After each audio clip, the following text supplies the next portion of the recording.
Today, I'm asking the question, is budget gaming officially dead in 2026? Or are we just not trying hard enough? With hardware prices climbing, everyone wants to know if a £300 or dollar rig can actually handle games, in this instant Fortnite Chapter 7, without turning into a space heater. Now, I don't have a potato PC lying around, so to test this, I'm going to perform surgery on my editing rig and basically force it to be slow. So let's see if we can actually survive the new season on a budget build. To simulate a budget nightmare, we need to attack three things: the brain, the muscle, and the memory. So for the brain, or the CPU, I'm disabling the e-cores and hyperthreading to simulate the limited thread count of a budget entry chip. So we're going to be moving from a multi-threaded to a raw 4-core configuration to see how Fortnite's engine handles modern asset streaming on a legacy thread count. And for the muscle, or the GPU, I'm using MSR or MSI Afterburner to power limit this thing down to about 50%. So it's going to be starving for power, just like a budget GPU running off a cheap PSU. And then for the memory, I'm disabling XMP so that we're basically running at base speeds, slow and steady, mostly slow. So I completely forgot that you can't just adjust cores in Task Manager anymore. Fortnite's anti-cheat blocks you from touching the process while it's running. So Windows just hits you with an access denied error. To get around that, I'm using Process Lasso to enforce those core limits properly. And don't worry, we aren't actually cheating. If anything, we're doing the opposite. We're literally making the game run worse. Since I'm on a 28 thread rig, I'm disabling the E-cores and hyperthreading entirely, forcing Fortnite to run on just 4 physical cores: 0, 2, 4, and 6. This mimics the raw architecture of an entry-level budget chip. Process Lasso's CPU 0 is Afterburner's CPU 1, so that's why I'm doing it this way. Alright, next up, the memory. This is where things get interesting. Normally, my RAM runs at 6200 MHz with XMP enabled. That's DDR5 at full speed. So obviously, I went into the BIOS and disabled XMP, which forces the RAM back down to its base speed. So now we're sitting at 5200 MHz. Now, I know what you're all thinking.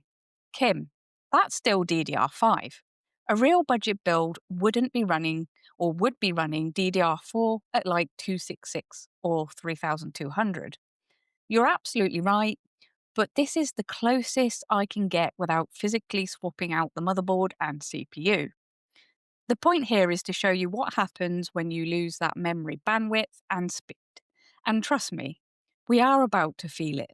Okay, so we now have 4 cores active, our RAM running at 5200 MHz, and now we're about to cripple the GPU power down to 50%. So technically, this is now a potato. Let's launch Fortnite.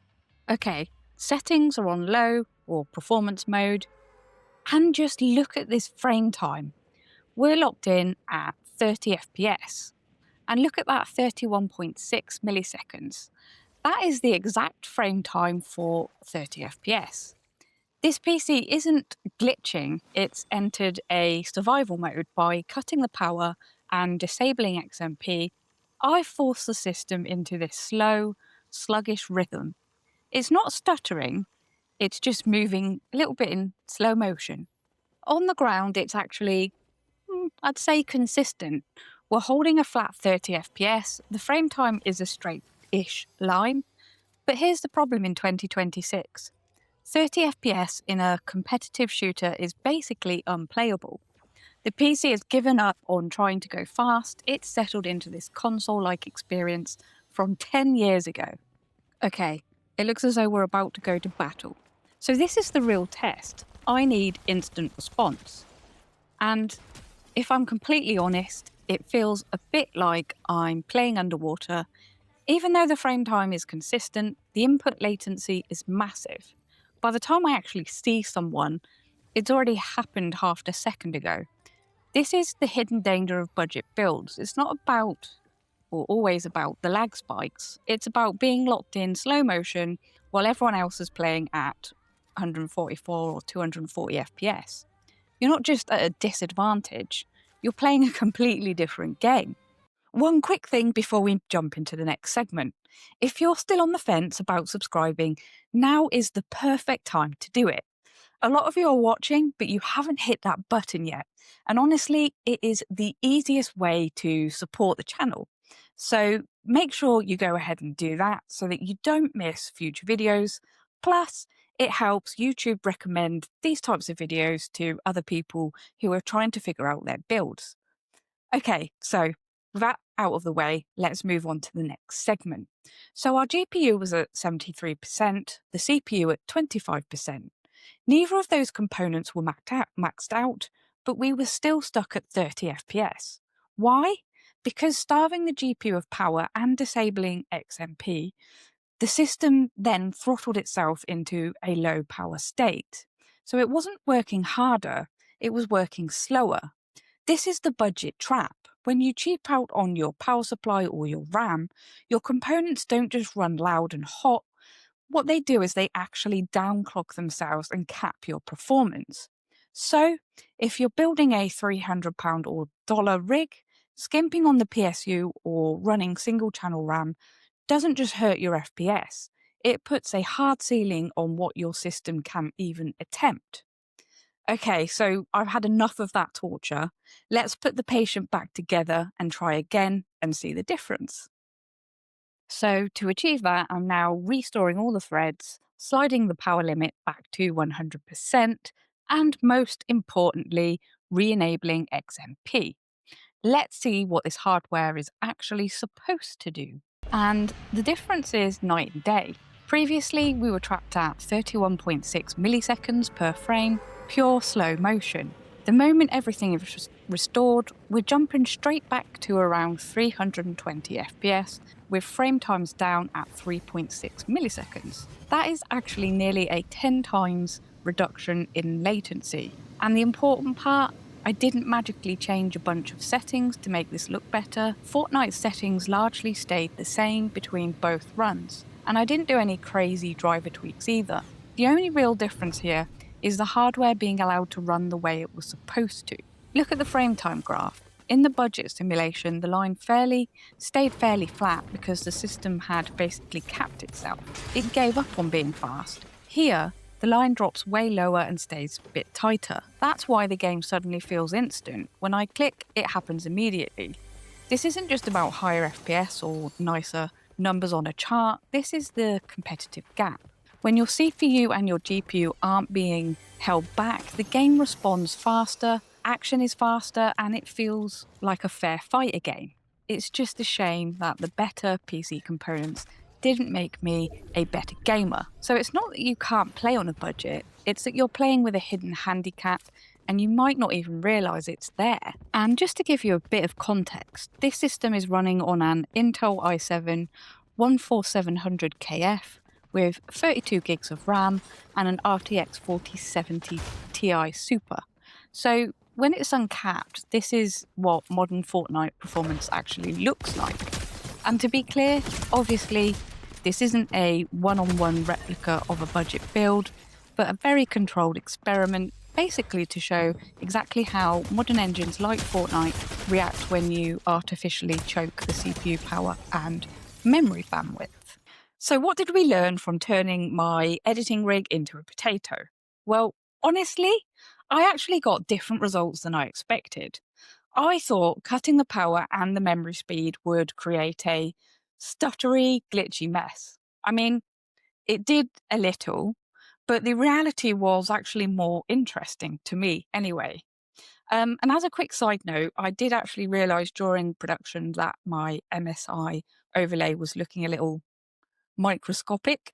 I didn't notice how small it was until I had finished the edit, so massive apologies for that. If you're struggling to read the stats, feel free to zoom in or just trust me on this one. I wouldn't lie to you guys. Next time, we're going to go bigger. So Today, I think we proved out that if you cheap out on power supply or your RAM in 2026, your high-end components won't just glitch. What they will do is they will downclock themselves into survival mode.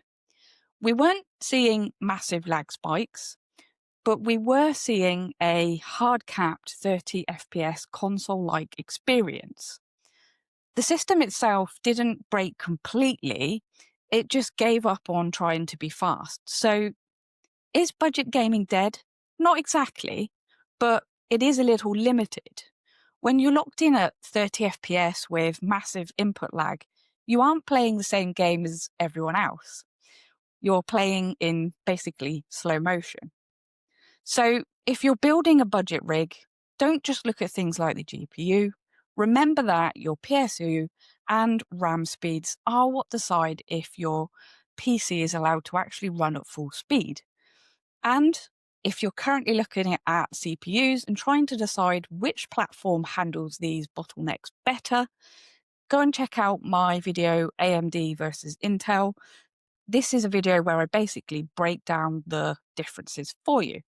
And if you'd like to see me torture or test this setup with something heavier, maybe like Cyberpunk, drop a comment and let me know. And also, please don't forget to subscribe for more. Before I go, I actually just wanted to end this video with a huge thank you to each and every one of you that takes the time to watch these videos and for all of the support lately. I think we're really slowly starting to build a community, and I couldn't do it without the most important part, which is each and every one of you. I work a pretty demanding full-time job, and these videos do take up a large amount of time to research, film, and edit. So knowing that you guys are finding them useful really means a lot to me. It's what makes the late nights worth it, in all honesty. And if you wanted to help out a little more, I actually have a small shop with some merch and PC accessories on my website. The link's in the description, or just scan the QR that you can see here. And check it out if you're interested. Have a little look. Anyway, that's it. As always, take care of yourself, guys, and I will see you on the next build.